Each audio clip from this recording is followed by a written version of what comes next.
optimize, and tracking down another dark jaguar.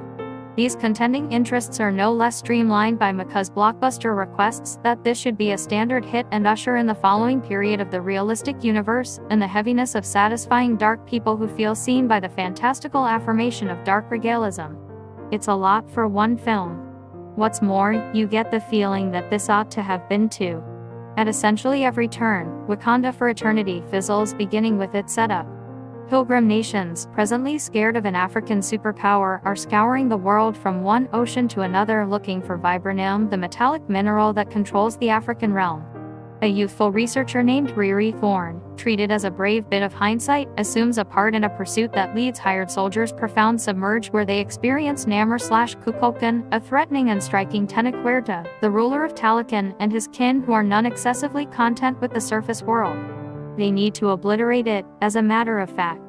The authentic Namor, his ears highlighted the sky, his winged feet shuddering, later surfaces in Wakanda.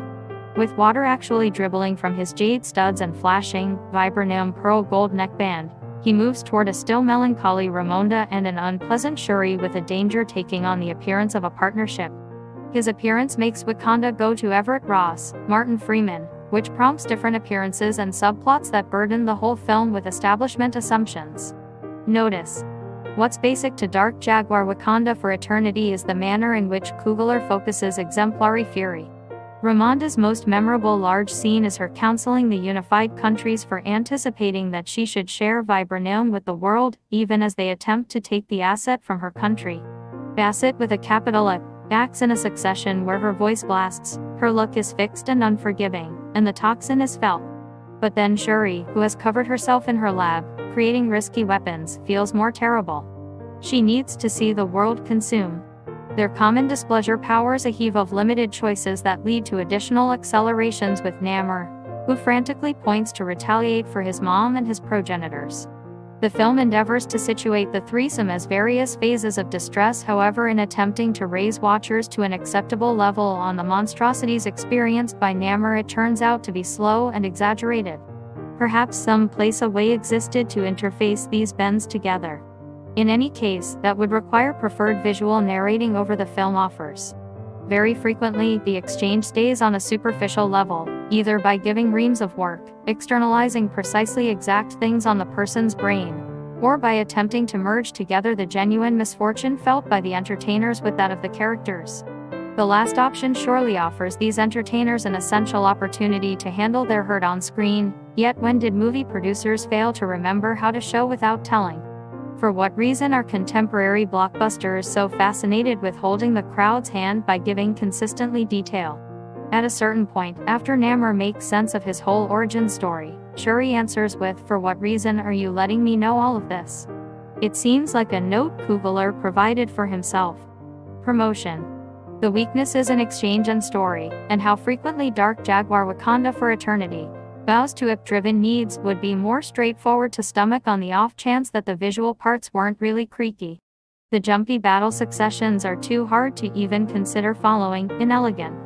Arrangements obscure into a vast slop, with each cut by editors Michael P. Shaver, Kelly Dixon, and Jennifer Wheat.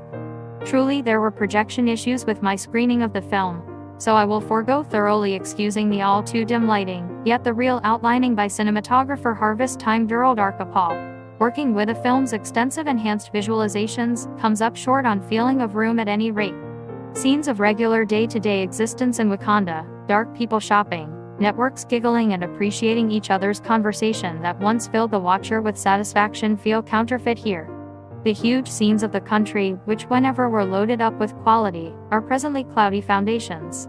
A portion of that wonderment is recovered when we see Talokan and its gigantic Mayan engineering and beautifying wall canvases.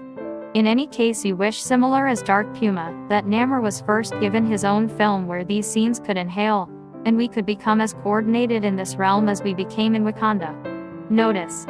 At last, this film endeavors to set up the future through Shuri. Wright is a gifted entertainer with the capacity to sincerely bear a film when given great material. In any case, she is continually neutralizing the content here. She battles past a cringy appearance, she battles past inconvenient jokes, she battles past a closure that feels quite slick. A guaranteed and charming Winston Duke as M'Baku is there to help, and an abused Lupita Nyong'o as Nakia is there for help. Okoye, played by Danai Gurira, gives flexibility.